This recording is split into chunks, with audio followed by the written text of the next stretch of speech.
तो देखो खूनी रविवार क्या है इसको समझना है, ठीक है। खूनी रविवार क्या है?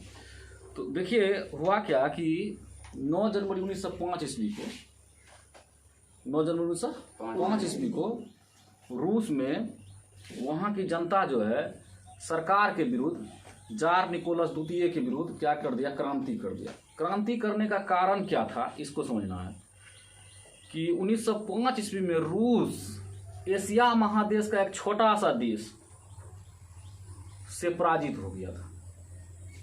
रूस जो है एशिया महादेश का एक छोटा सा देश है ना, जापान से पराजित हो गया था। किससे पराजित हो गया था? रूस। इसको समझना है, देखिए कि रूस एशिया महादेश का एक छोटा सा देश जापान से पराजित हो गया था, है ना। रूस जो है कि बहुत बड़ा है ना। रूस को समझ लो कि तुम ये समझो कि रूस है शेर। क्षेत्रफल के दृष्टिकोण से दुनिया का सबसे बड़ा देश है रूस। क्षेत्रफल के दृष्टिकोण से दुनिया का सबसे बड़ा देश कौन है? रूस है।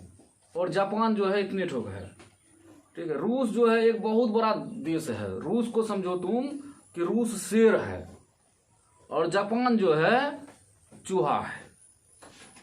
शेर और चूहा का जो लड़ाई होगा तो जरूरी है कि शेरे जीतेगा, ऐसा होगा ना। लेकिन हुआ क्या कि शेर और चूहा की लड़ाई हुई और चूहा जो जीत गया, तो शेर हार गया। 1905 ईस्वी में यही हुआ कि रूस और जापान दोनों में युद्ध होना शुरू हुआ। रूस जो है हार गया और जापान जीत गया।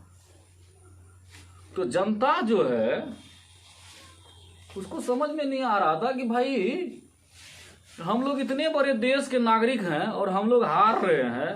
एक छोटा सा बच्चा हमको हरा कर चला गया। इसका मतलब है कि मेरा जो शासक है, मेरा जो राजा है वो निरंकुश है, मेरा जो शासक है अय्यासी है, शराबी है, जुआरी है, गंजेरी है ना। क्योंकि राजा अगर ठीक नहीं होगा तो प्रजा जो है खुशी नहीं रह सकती है। तो इसीलिए जो है कि सारा लोग जो है, बहुत सारे लोग इकट्ठा हुए और 9 जनवरी 1905 ईस्वी को, ख्याल रखना है, 9 जनवरी 1905 ईस्वी को रूस की जनता अपने सरकार के विरुद्ध क्रांति कर दी। और जनता जो है नारा लगा रही थी रोटी दो। और रोटी दो का नारा लगाते हुए रूस में पीटर्सबर्ग स्थित महल की ओर जनता का एक समूह झुंड जा रहा था, जिसमें हजारों बच्चियां, महिलाएं, है ना, छोटे छोटे बच्चे, पुरुष थे, है ना। तो सारे लोग जो पीटर्सबर्ग स्थित महल की ओर जा रहा था, तो रूस की जो सेना, रूस के जो राजा थे, वहां पर रूस में राजा को जार कहा जाता था। रूस में राजा को जार कहा जाता था। तो रूस के जो राजा थे जार निकोलस द्वितीय, उन्होंने क्या किया, अपनी सेना को आदेश दिया कि जितने लोग इधर आ रहे हैं रोटी दो का नारा लगाते हुए, उन तमाम लोगों को क्या करो, गोली मार दो।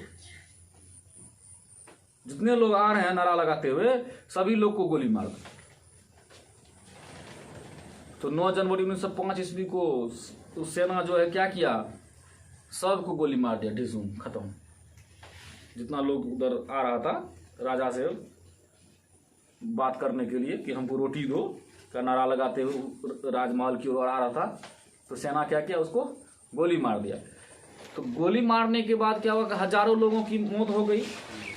रूसी कैलेंडर के हिसाब से 9 जनवरी 1905 का दिन रविवार का दिन था और रविवार का दिन को ही सैनिक जो है उन लोगों पर गोलियां बरसाई।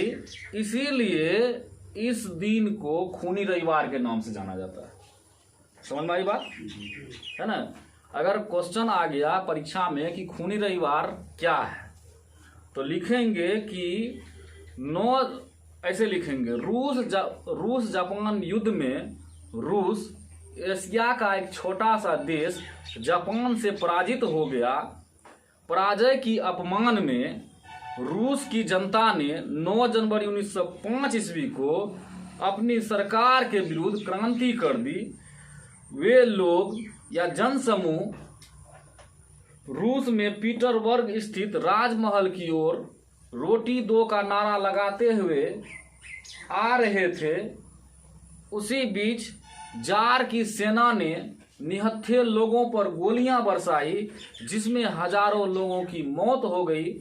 चूंकि यह दिन रूसी कैलेंडर के हिसाब से रविवार का दिन था, इसीलिए इसे इतिहास में खूनी रविवार के नाम से जाना जाता है। किसके नाम से जाना जाता है? समझ में आई बात नहीं? कि अगर कोई आपसे पूछे कि खूनी रविवार किसे